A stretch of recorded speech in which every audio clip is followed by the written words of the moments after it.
Follow me. The words came so quietly that for a moment Marcus Delacroix thought he had imagined them.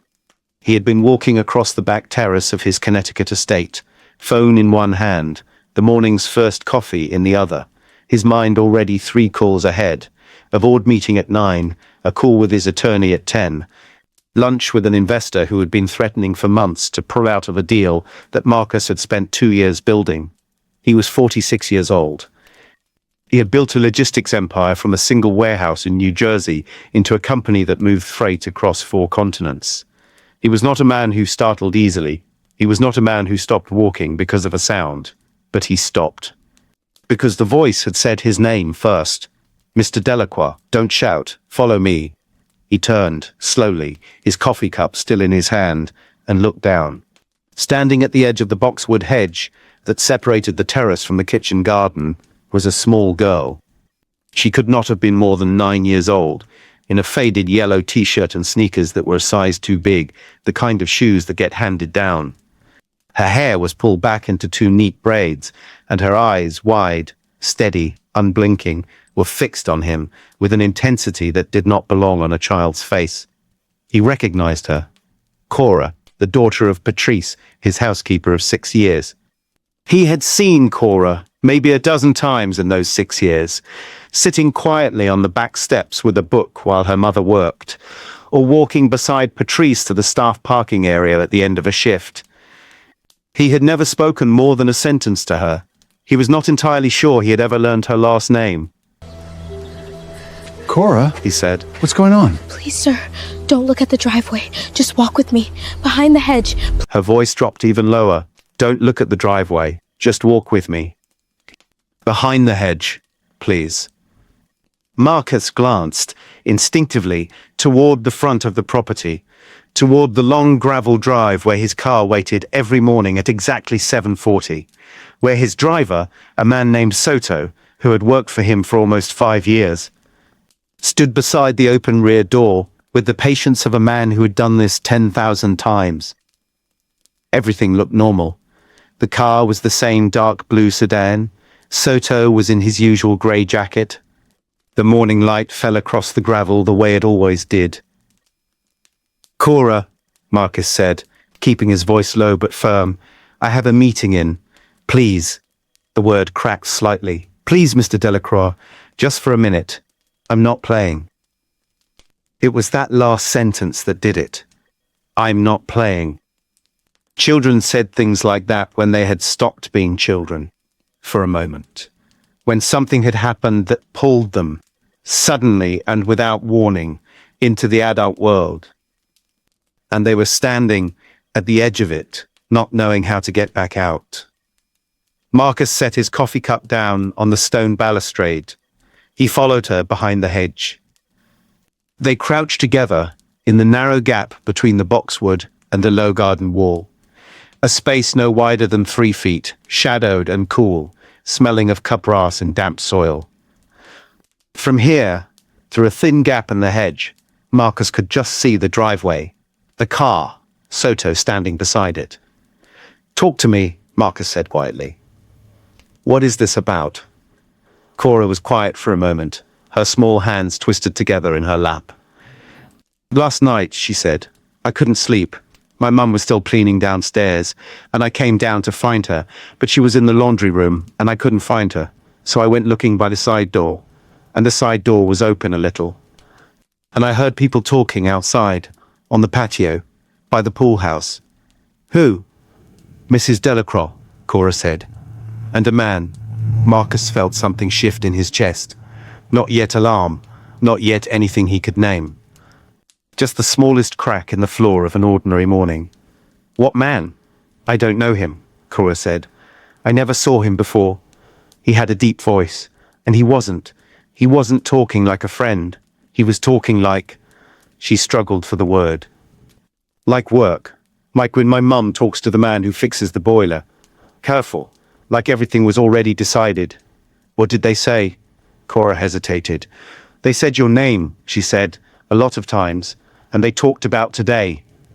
About this morning. They said her eyes flicked, briefly, toward the gap in the hedge, toward the car. They said the driver wouldn't be the same. They said you wouldn't notice because you never look. They said you always look at your phone. Marcus did not move. Cora, he said, very carefully, look at the driveway. Look at the driver. Is that the same man who usually drives me?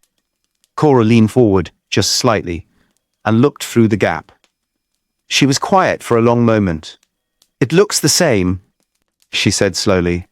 But, she squinted, Mr. Soto always has his keys on his belt, on the left side. I see them every morning when he opens a car door, because they jingle. That man doesn't have keys on his belt. Marcus looked again. She was right.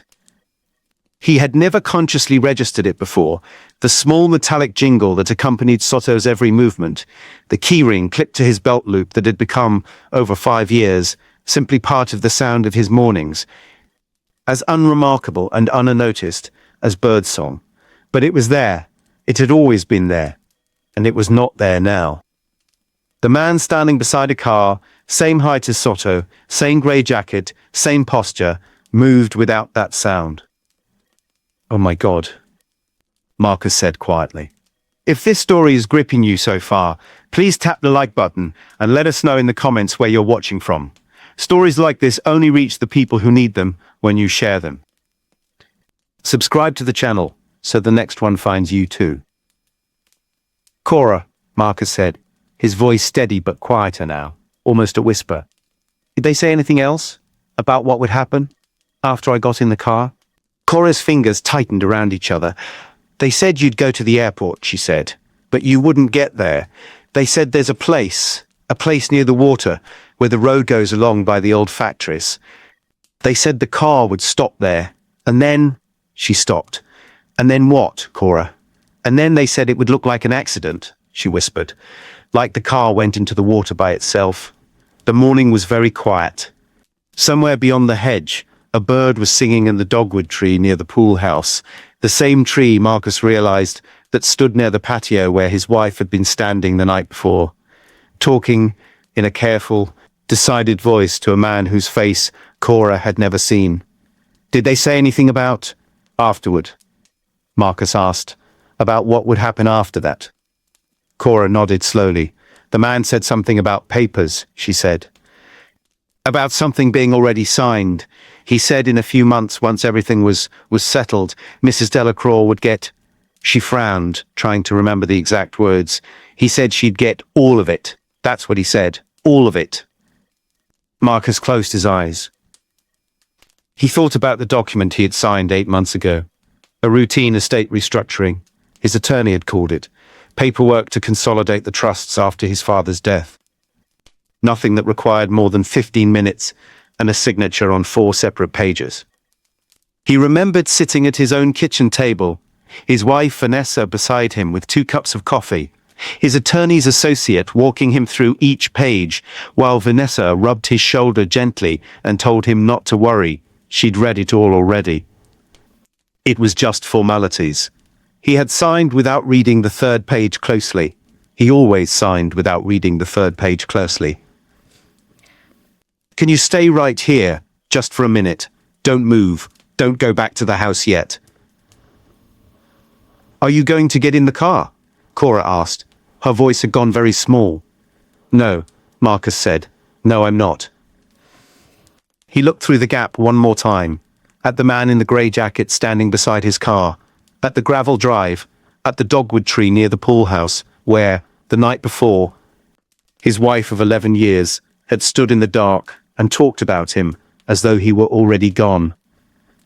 I'm not going anywhere, he said quietly. Not yet. Marcus did not go back inside the house through the front. He led Cora the long way, along the back of the property, behind the rose beds, past the old stone spring house that had not been used for anything but storage since before he bought the estate, until they reached the side door of the kitchen wing. The same door Cora had come through the night before. Patrice was in the kitchen, already at work, her back to the door, humming softly to herself the way she always did in the early mornings, before the rest of the house woke up. She turned when she heard them come in, and her face went through 3 expressions in the space of 2 seconds. Surprise, confusion, and then, when she saw her daughter's face, something that looked very much like fear. "Cora, what's wrong?" "What happened?" "Nothing's wrong with her," Marcus said quickly. "Patrice, I need a minute." "Can Cora wait with you? I need to make some calls."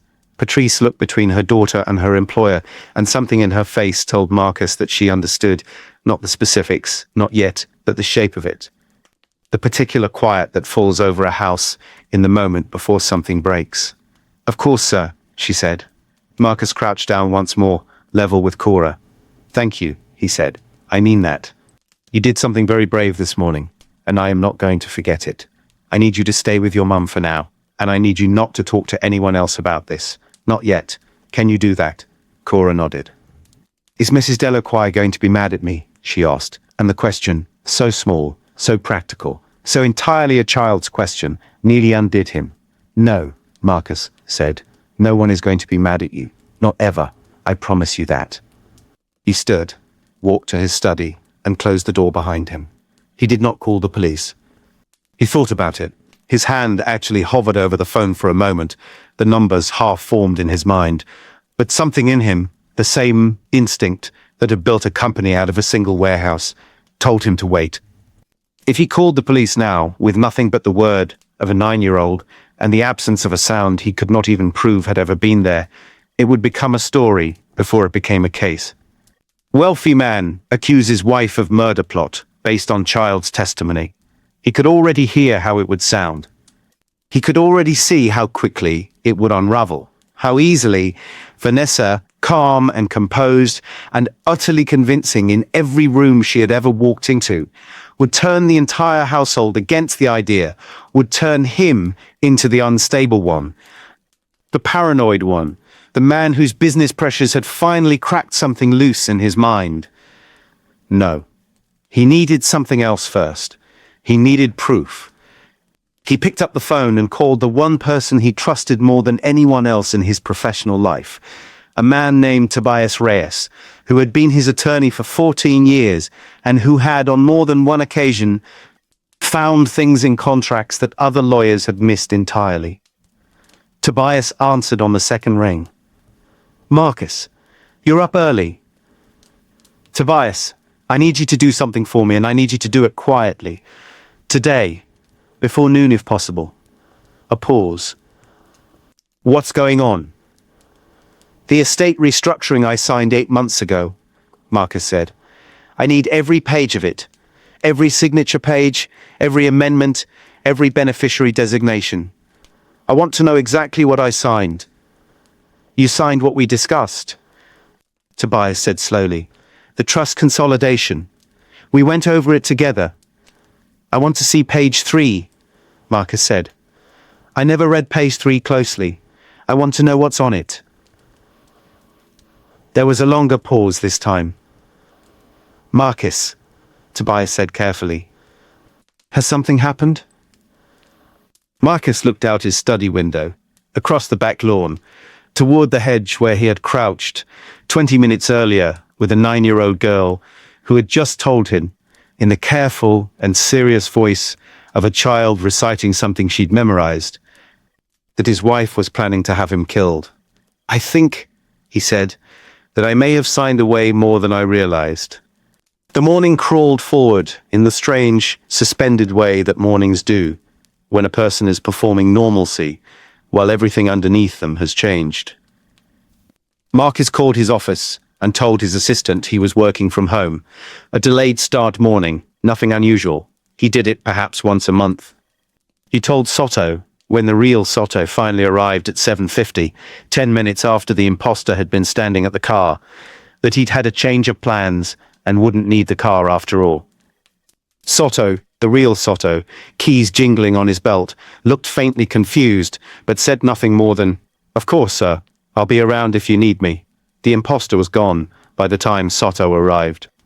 Marcus had watched, from the study window, as the man in the grey jacket got a phone call, listened for a moment, and then walked, not hurried, not panicked, simply walked, down the long driveway and out through the side pedestrian gate. The same gate the staff used. He had not looked back at the house once. Marcus wrote down everything he could remember about the man's appearance. Height, build, the grey jacket, the way he walked, in a notebook he kept in his desk drawer, the same notebook he used for ideas he didn't want to forget. He felt, as he wrote, frankly absurd, like a man playing a part in a film he didn't believe he was actually in. At 11, Vanessa came down for breakfast. She was already dressed for the day, a cream-coloured blouse, her hair pulled back, the easy, practiced elegance that had drawn him to her 11 years ago at a charity gala. Neither of them, she had always joked, had really wanted to attend. "You're still here," she said, sounding pleasantly surprised. She crossed the kitchen and kissed his cheek. "I thought you had an early meeting." "Rescheduled," Marcus said. "Something came up with the Eastern Division. Nothing serious." She poured herself coffee, sat down across from him at the kitchen table, and opened her phone. "Did you sleep all right? You look a little pale." "Didn't sleep great," he said. "Bad dreams." She glanced up, smiling faintly. "About what?" He looked at her, really looked, the way he had not allowed himself to look at her in years, not because there had been anything to hide from, but simply because after 11 years, a person stops looking and starts assuming. He looked at the small, familiar lines at the corners of her eyes, the faint scar above her left eyebrow from a skiing accident before they'd met. The way she held her coffee cup with both hands, the way she'd done since the very first morning he'd watched her drink coffee in a hotel room in Geneva 11 years and 4 months ago. He thought about a man in a grey jacket without keys on his belt. He thought about the words, all of it. "I don't really remember," he said. "You know how dreams are." She said again, and went back to her phone. He watched her for another moment, the casual ease of her, the complete and total absence of anything in her face that suggested a single thing was wrong, and felt something colder than anger settle into his chest. Not rage, not yet. Something quieter. The particular stillness of a man who has just understood that the floor he has been standing on for 11 years was never a floor at all. It was a stage. And he had been, for 11 years, the only person in the room who didn't know he was performing. Tobias called back at 1:15. "Marcus," he said, and his voice had a quality to it that Marcus had heard only twice before, in 14 years, once during a hostile takeover attempt that had nearly cost Marcus his company, and once when Tobias had called to tell him his father had died. "I have the documents. I need you to come to my office. Today.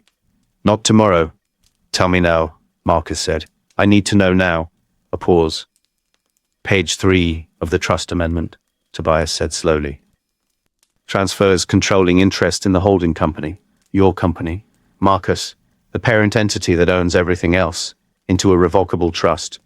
The trustee is listed as Vanessa Delacroix. The amendment also includes a survivorship clause that, in the event of your death within a specified period, converts the revocable trust into an irrevocable one, with Vanessa as the sole and permanent beneficiary. No conditions. No board approval required. No contest provisions." Marcus sat very still. "What's the specified period?" he asked. 18 months, Tobias said, "from the date of signing." Marcus did the math without wanting to. 8 months had passed since he signed. He had 10 months left. "There's something else," Tobias said, and his voice dropped lower. "I cross-Frenched the signature witness on page 3. It's not the notary we used for the rest of the document. It's a different name. I ran it. Marcus, this person doesn't exist. No license, no registration, nothing. The signature is forged." The study was very quiet. Outside through the window, Marcus could see the gardener working near the rose beds. And beyond him, near the kitchen wing, he could just make out Cora, sitting on the back steps with a book in her lap, exactly where she always sat, looking exactly like a normal child on a normal morning. Except that this morning, that small girl had walked out across a terrace, found the most powerful man on the property, and told him, in a whisper, behind a hedge, because she had been too afraid to do anything else, that his entire life had already been signed away. And he had almost gotten in the car. "Tobias," Marcus said quietly, "I need you to do one more thing. I need you to find out who that man was. The one in the grey jacket. And I need you to do it without anyone, knowing we're looking. If you've ever had the floor disappear from under you, discovered that someone close to you had been planning something behind a smile you trusted completely, you already know the particular kind of cold Marcus felt that afternoon. If this story is resonating with you, drop a comment and tell us. Have you ever had a moment where you suddenly saw someone you loved with completely new eyes? For 6 days, Marcus Delacroix did something he had never done in his entire adult life. He waited. He went to his office. He attended his meetings. He came home at the same time he always came home, kissed his wife on the cheek the way he always did, ate dinner across the table from her, laughed at the right moments, asked about her day, listened to her answers. He behaved in every visible way, exactly like a man who knew nothing. Inside, something had gone very still and very cold and very patient. Tobias worked quietly. The man in the grey jacket had a name, Desmond Ashworth, formerly of a private security firm in Miami, dismissed 2 years earlier under circumstances the firm had never made public. Tobias's investigator found 2 more names connected to Ashworth, men who had, over the past decade, been linked, however loosely, to 2 other accidental deaths, both involving wealthy men, both involving wives who had inherited everything, both involving cars that had gone into water. Neither case had ever gone to trial. In both cases, the men involved had simply disappeared, moved on, changed cities, changed names, in Ashworth's case twice. He's done this before, Tobias told Marcus. On the 5th night, in a phone call Marcus took from his car, parked 3 blocks from his own house, the engine off, the only light, the glow of his phone, or close enough to it.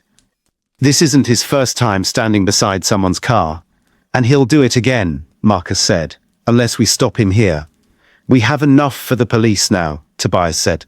The forged signature alone is enough to open a fraud investigation. Add Ashworth's history, and... Not yet, Marcus said. Marcus, if we go to the police now with what we have, it becomes a paper case, Marcus said. A fraud case, a trust dispute. Vanessa's lawyers will argue I signed it, that I'm disputing it now, out of, I don't know, paranoia, a midlife crisis, an affair I'm trying to cover for by destroying her credibility first. It'll take years. And in those years, Tobias, she still has 10 months on that survivorship clause. If something happens to me, anything, an accident, anything, during those 10 months, it's over. The trust converts. It's irrevocable. There's no court case in the world that unwinds that fast. A long silence. So what do you want to do? Tobias asked. Marcus looked through his windshield at his own house, lit warm and golden in the evening dark. The house he had bought for the woman, sitting somewhere inside it right now. Probably reading. Probably waiting for him to come home for dinner. I want them to try again, he said, and I want to be ready when they do. On the 7th morning, Marcus told Vanessa, over breakfast, that he had a flight to catch, a real one this time, an investor meeting in Chicago that had been on his calendar for weeks. The kind of trip that involved an early car to the airport and a driver and a schedule that anyone in the house could check simply by glancing at the family calendar that hung, as it always had, on the wall beside the kitchen pantry. You'll be back tonight? Vanessa asked, not looking up from her coffee. Late, Marcus said. Probably around 9. Don't wait up if you're tired. I never mind waiting up for you, she said, and smiled at him. And the smile was so easy, so familiar, so completely identical to every smile she had given him for 11 years. But for one brief and terrible moment, Marcus almost doubted everything. Almost wondered if Cora had misheard, if the man in the grey jacket had been nothing, if the forged signature was some clerical accident, if he was about to do something he would spend the rest of his life regretting.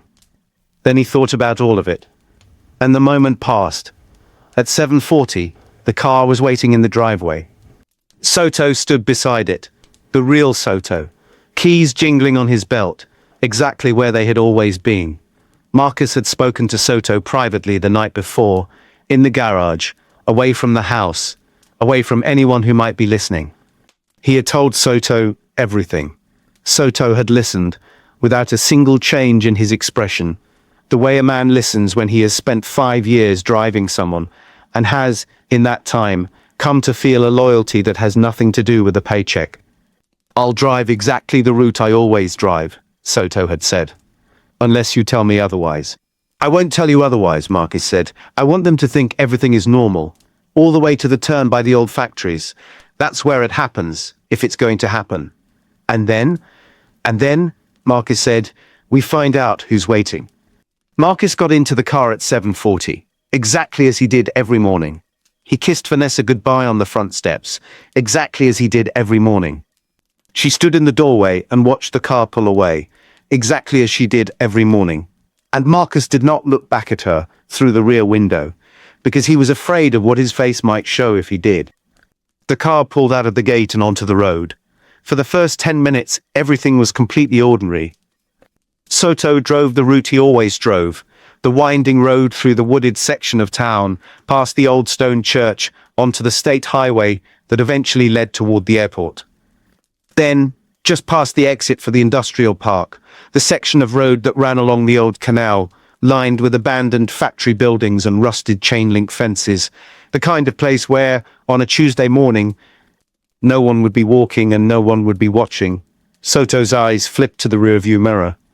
"There's a car behind us," he said quietly. "Dark green. It's been there since the highway on-ramp. Staying back, but matching our speed exactly." Marcus did not turn around. "Keep driving," he said. "Same speed, same route." He took out his phone and, without looking down, typed a single message to Tobias. "Green car, behind us, industrial park." The reply came almost instantly. "We see it. Stay calm. Everyone's in position." What Marcus had not told Vanessa, what he had not told anyone except Tobias, Soto, and a state police detective named Renata Cole, who had spent the last 2 days reviewing Tobias's documentation with the kind of grim, focused attention of someone who had seen this particular pattern with the power of low on the canal, was the route. Was that the route along the canal was no longer empty. It only looked empty. 3 unmarked vehicles, positioned at intervals along the 2-mile stretch, had been there since 6 that morning. A 4th was parked, engine off, in the lot of an abandoned warehouse, exactly half a mile past the spot where, according to 2 prior cases that bore Ashworth's fingerprints in everything but name, the accident tended to happen. The green car closed the distance. It pulled alongside, briefly, close enough that Marcus, glancing sideways without turning his head, could see the driver, a man he didn't recognize.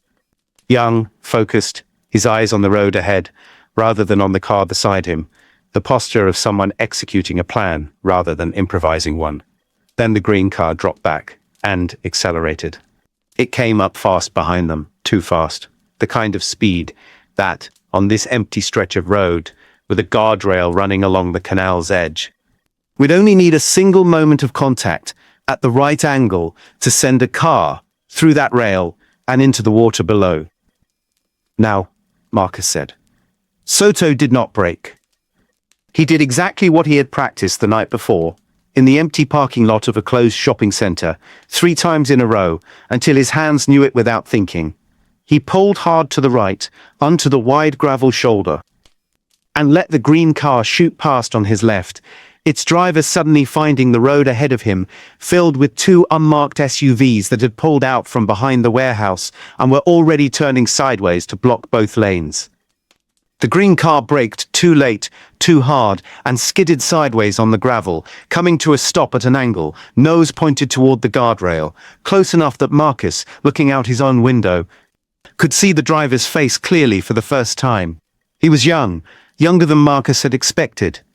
And he looked, in that moment, less like a man executing a plan, and more like a man who had just realized, with sudden and total clarity, that the plan had never been his at all. Detective Cole's car pulled up behind them within seconds. Marcus did not go to Chicago that day. He sat in the back of Soto's car, on the gravel shoulder beside the canal, and watched as officers approached the green car with the calm, unhurried efficiency of people who had rehearsed this. He watched the young driver, whose name he would learn within the hour, was a man barely 25 years old, hired through 3 layers of intermediaries, paid in cash, told only that he needed to make contact with a specific car at a specific time and place, and that everything else would look to him like an accident too. Be led, hands visible, to the back of an unmarked vehicle.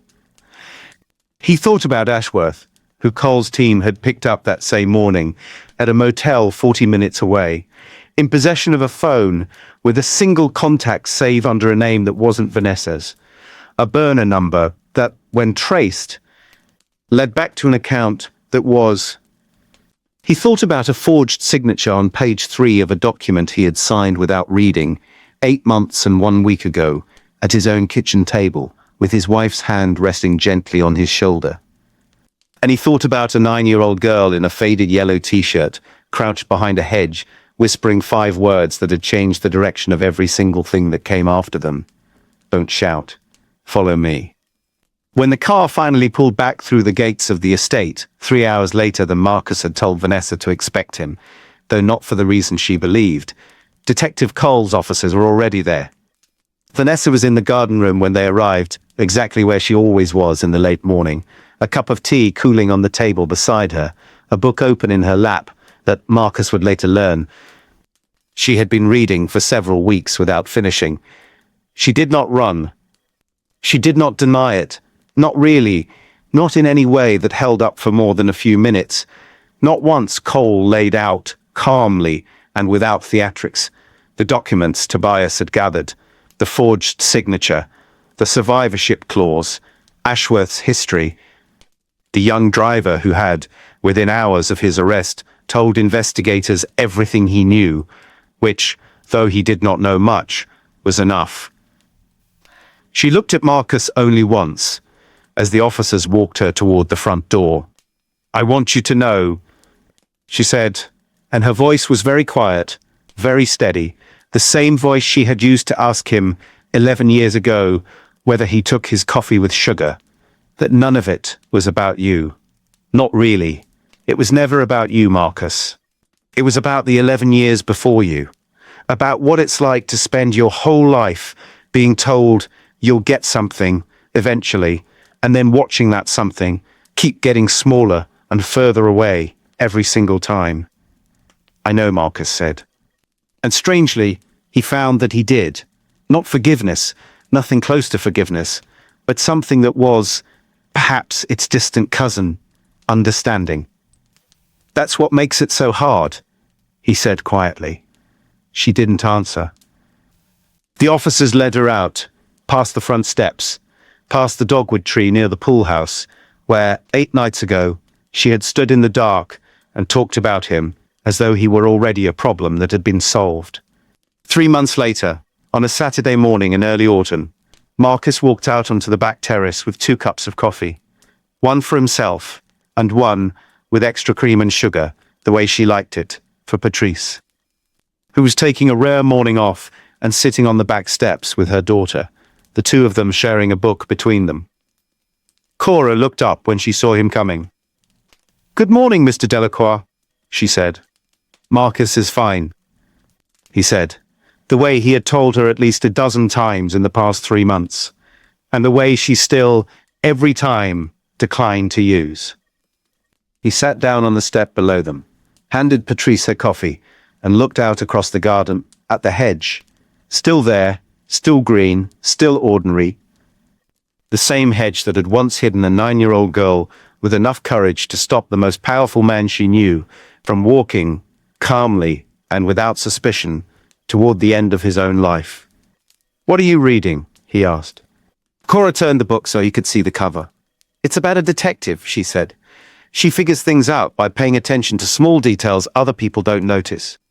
Marcus looked at the cover for a long moment, and then he laughed, quietly, but it was real.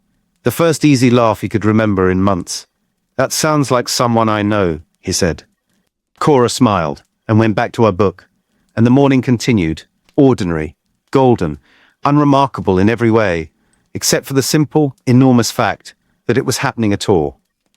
This story is a reminder that the people who notice the small things, the ones society too often overlooks, the children, the staff, the ones standing quietly at the edges of rooms, are sometimes the only ones who can see what's really happening at the center. It's a reminder that love, when it's real, doesn't need a survivorship clause. And that the truth, even when it arrives in a whisper from someone the world expects you to ignore, can still be loud enough to save your life. Leave a comment below and tell me what moment hit you the hardest. Was it Cora noticing the missing keys? Was it the forged signature on page 3? Was it Vanessa's final words in the garden room? I want to know. And if you're not subscribed yet, this is your moment. We tell stories here about the people the world tries to make invisible and the moments that make them impossible to ignore. Subscribe now so you never miss the next one. We'll see you there.